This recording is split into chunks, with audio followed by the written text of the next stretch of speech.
First up, in controversies and non-controversies, Donald Trump's Federal Communications Commission Chair, Brendan Carr, urged the organization's enforcement arm to open up an investigation into whether or not Disney and ABC are engaging in, quote, invidious, end quote, DEI efforts that run afoul of the commission's rules against discrimination. Now, Disney has already said that it is ending or amending a number of their diversity, equity, and inclusion initiatives. But this is not enough for Carr. In a letter to Disney chief Bob Iger, he wrote, quote, although your company recently made some changes to how it brands certain efforts, it is not clear that the underlying policies have changed in a fundamental manner, nor that past practices complied with relevant FCC regulations, end quote. Among the highlighted transgressions are the creation of, quote, affinity groups, end quote, and the mandating of quotas in products that required at least 50% of characters and staff on shoots come from, quote unquote, marginalized groups. And this is one of those stories where, like, it's theoretically possible to make a good faith case here that the FCC is, in fact, trying to uphold the law, right? Quotas not allowed, can't do the quotas, discriminating against potential employees on the basis of race, even in an effort to increase some numerical ideal of racial diversity. It's wrong. Hot take. People should be neither hired nor fired thanks to the color of their skin. However, it's impossible to argue that the Trump administration's FCC chair is doing this in good faith, because the Trump administration has made a habit of going after opponents, real and perceived, with the power of government. Like, who could forget that the FCC, for instance, went after Paramount Global, which is in the midst of an already tricky merger with Skydance, itself a thing that's under FCC review, because Trump and his team were convinced that CBS did something shady with Kamala Harris's interview during the presidential campaign. What did they do? I don't know. No one really seems to know what the accusations of editing in a way that we're going to harm Donald Trump and favor Kamala Harris were all about. Well, they edited it. It was right. That was the accusation. Moment. Yeah, I understand there were two different accusation. Versions. I'm saying I don't understand how that would impact things one way or the other. Spoiler: interviews are edited all the time. Again, editing is nefarious. Bizarre moment in American politics, and the idea that a broadcast network can be held to account for how it edited an interview because the interview didn't make the president's campaign opponent look bad is insane. That's an insane thing. To quote a recent president, who I think we're all coming to appreciate just a little bit more, that was some weird shit. Peter, what is the deal with this variety of weird shit? So look, Donald Trump started his second term by signing an order declaring that he was like bringing back free speech, that there would be no more censorship, that like he was the free speech president. And a lot of the people who supported Donald Trump, in particular, a lot of the people who came to support Donald Trump sort of later, right, like relatively late in the game, right? People who kind of flipped, were maybe skeptical of Donald Trump the first time around, were people who were like, you know what, cancel culture is bad and free speech is good. And that's why we want Donald Trump, because Joe Biden, Kamala Harris, the Democrats, that's the cancel culture party. There's some truth to that. At least the part that like Democrats were much more sort of on board the cancel culture train than Republicans were. And Donald Trump keeps saying things that, like, if you take them totally at face value, like as statements of deep and meaningful principles that like guide your behavior, are pretty pro free speech. And then he keeps doing things that are totally antithetical to this. And in particular, appointing Brendan Carr to the FCC. So Brendan Carr is supposedly like a free speech warrior. I think that's a phrase that has been used here for him. And so much of what he has done in his brief time in office is basically go after media organizations for political reasons. This is the same thing happening again.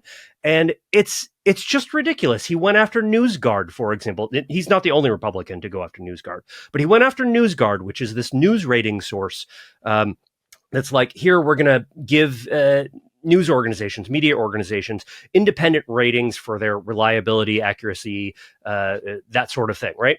And like he got basic facts about how NewsGuard runs their business totally wrong, completely mistook this, but also, even if NewsGuard is doing stupid stuff, even if NewsGuard is doing stuff that I totally disagree with, like they're an independent organization that is relying on free speech protections to say, we think that this organization is more accurate or this organization is less accurate, and we're going to give these people 5 stars and we're going to give these people 1 star or whatever their ranking is. It's not actually stars, right?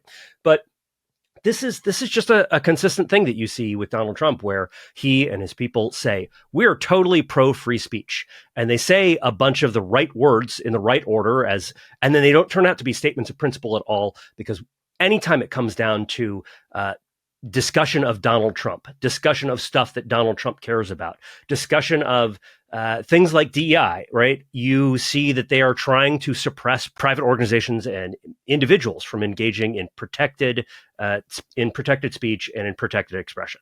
To a certain extent, both of you, don't you think part of the problem is that there is not actually sort of a broad-based coalition in support of a broad understanding of free speech in the country right now, right? I mean, Peter, you talk about sort of liberals being more on board with cancel culture, but I think as liberals have justly pointed out, you have had a lot of Republican politicians who have brought extremely, sort of heavy tools of the state to bear to suppress, kids' access to various kinds of books, right? I mean, Though I would say that I don't think that specific thing falls under the rubric of cancel culture, and where Republicans are worse, it's more just sort of like a kind of quasi-censorship rather than cancel culture.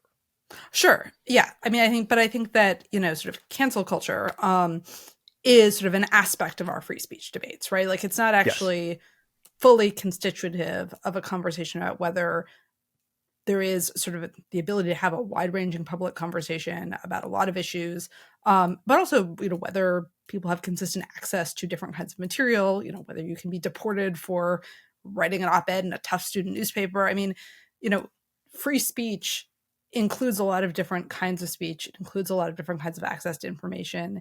It includes, the ability to resist both, sort of social pressures against certain kinds, or against or disfavoring certain kinds of speech, but also the ability to be free from government intervention. And there is not actually a big, broad American public consensus in favor of the idea that speech should be pretty freewheeling and wide open, right? I mean, Greg Lukianoff, who runs FIRE and does a lot of really good free speech work across the aisle, has actually sort of had to say, like, actually, we defend all of these different kinds of speech, in part because, free speech has become practically a meaningless term in American politics. And sort of, we would need to have a kind of a common definition of what it is again in order to have a sort of rational conversation about who constitutes a free speech warrior or not. Yeah, there's this really ironic thing happening in which the Trump administration and its supporters are reacting against what they perceived as a culture war against them by saying, we want to end the culture war against us. But then what they're doing is just reversing it, just taking the culture war back to the other side. And it's not quite literally an inverse or a negative image of what, of the thing they are reacting against, but it's surprisingly close. And it really does seem like a lot of the folks who are sort of claiming to be, free speech types on the Trump side are, they don't actually value free speech, and they don't understand what the First Amendment is for. And they don't understand that, like, I mean, the very specific first thing, like the two things that people like just overlook about the First Amendment in particular, and the way the First Amendment protects free speech, is, first of all, the most important thing that the First Amendment protects is the ability to criticize the government almost in an unlimited way. I mean, literally, unless your criticism amounts to a physical, like an imminent threat of physical harm. Basically, any criticism of the government, even if it has no merit, even if it's based on kind of nonsense, basically any criticism of the government is fine. Like is protected. That's protected speech, and it has to be. No, because the whole point. Anything that's mean and unfair to Mr. Trump is not free speech. Well, I'm sorry. Thank you, Alyssa, for I misunderstood. You're right. No, this is the real point here, and the real problem, right? Is that I know a lot of these people Peter is talking about who, kind of reluctantly came to Donald Trump and said, well, we've got to end this. We got to end this, cancel culture thing. We got to end this, demonization of speech. People need to be free. And I'm sorry, there is nobody in the government who believes in free speech less than Donald Trump. Like he has made a case repeatedly in the course of his campaigns and as president that the most important thing is to punish the people who are mean to him and who say bad things about him and who oppose him in ways that he does not approve of. And he has made it very clear that he is willing to use the power of the government to do so. And this is the real issue here with the FCC. Again, let's bring it back to the FCC, because like the real danger here, it goes beyond general fuzzy principles about, well, freedom of speech. What are the limits on, do we want to allow people to say whatever? Like this goes beyond that, and is very specifically a First Amendment thing. The government,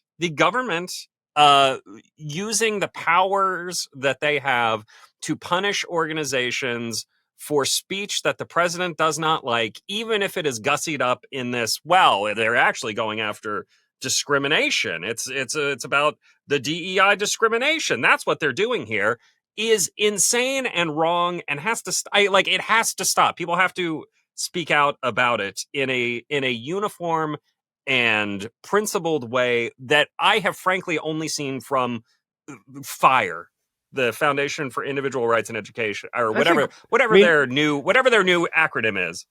I will defend my organization. Reason Magazine and the Reason Foundation has been pretty consistent. Sure, Reason. On that, all right, whatever. Reason too. Okay, we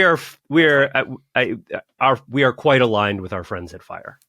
Blanket disclaimer: you're one of the good ones, but no, I mean, but also part of what has to happen here is some of these media companies have to not settle, right? I mean, they have to see through this, just obviously bogus vindictive litigation that's been brought against them instead of folding, because that's part of how you get the precedents. You need to impose some costs on the people who are doing this sort of thing. Like the FCC needs to lose in court some, Trump needs to lose in court some, but when everybody folds, it lends the perception that there's merit to some of these insane claims. And I think the unwillingness of any institution to fight, just even on its own behalf, not even in defense of the larger principles in a broad way, but the sort of lack of willingness to sort of, win the war where it started, as opposed to letting, there be a bunch of incursions into territory. And I'm going to stop torturing this metaphor because it's bad, but torture is always bad. Yes, torture is always bad, even in metaphors. Sonny's like, I don't know. That's a different debate. We can have that debate at some other point. Speaking of George W. Bush.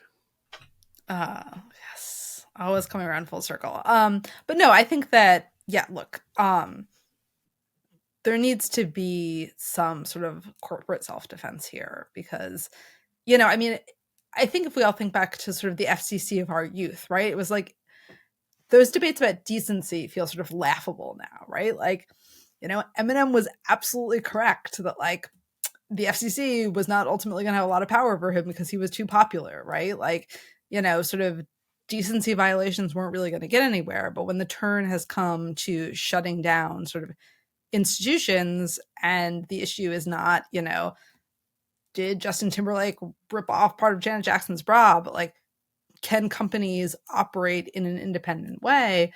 We're in real trouble unless somebody decides to say, no, I'm going to defend my company. I'm going to defend this speech. I think that's actually one of the things that I find scariest about this moment is that the decision that the sort of playing defense, the rearguard action, is what's going to carry the day, because it's not clear to me that it is. I do think that the courts are going to be pretty good on this, and they have. Yes, the which is why you have to fight instead of settle. Yeah, the courts have, even Republican-appointed judges have tended to be quite good on speech. That's not a blanket. That's a tendency, not a blanket statement. I'm sure you can find exceptions, but in general, the Supreme Court in particular has been quite defensive of a strong and expansive understanding of the First Amendment. I think that ultimately they will be here, as well as the lower courts. And the NewsGuard suit stuff that I talked about earlier was in fact tossed by a judge just this last week because it was so obviously BS. Yeah. Well, it's one of the legacies of Antonin Scalia, who was a very strong, very, very conservative, very strong defender of expression across a wide range of activities and beliefs. All right. So what do we think? Is it a controversy or a non-controversy that the FCC is targeting Disney and ABC and other outlets that the administration does not seem to care for its DEI activities? Peter? It's a controversy, though sadly, it's not an unexpected one. Alyssa? It's a controversy, and all of this administration's talk about free speech is just one of the great acts of psychological projection I've ever seen in American politics. It's amazing.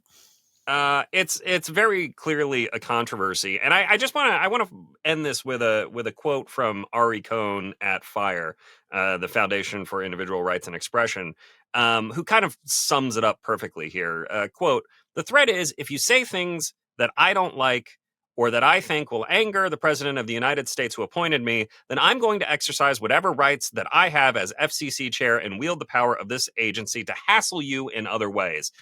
End quote. That was to your publication, Peter. That was a quote given to Reason magazine. But it's the crux of this whole thing. It's insane. It's insane that we're even having to argue about this. There is no universe in which the FCC should be able to do this. And this is look, we could get into a broader discussion about the role government should be playing in any of this, but it's a real reminder that one of the things that could have been done over the last 4 years was reducing the amount of power that the federal government had to do things like this unilaterally, and sadly that chance was not taken. Again, argument for another time. Yeah. Anyway. Make sure to swing by Bulwark Plus on Friday for our bonus episode about some truly terrible ideas to improve the state of movie theaters. Gotta love them. They're trying the worst things possible. Hey, YouTube fam, if you want to support the Bulwark, the best way to do it is by becoming a YouTube Bulwark Plus member. The Bulwark is truly independent. We have no corporate overlords. We're not settling any dumb lawsuits with Trump. By joining, you help support our work, and you can get a bunch of perks right here on this platform. Ad-free content, bonus videos, live streams, and some emojis of me, which I guess some people want. So come join, come hang out, become a Bulwark YouTube Plus member, and I'll be seeing you in the comments. So behave.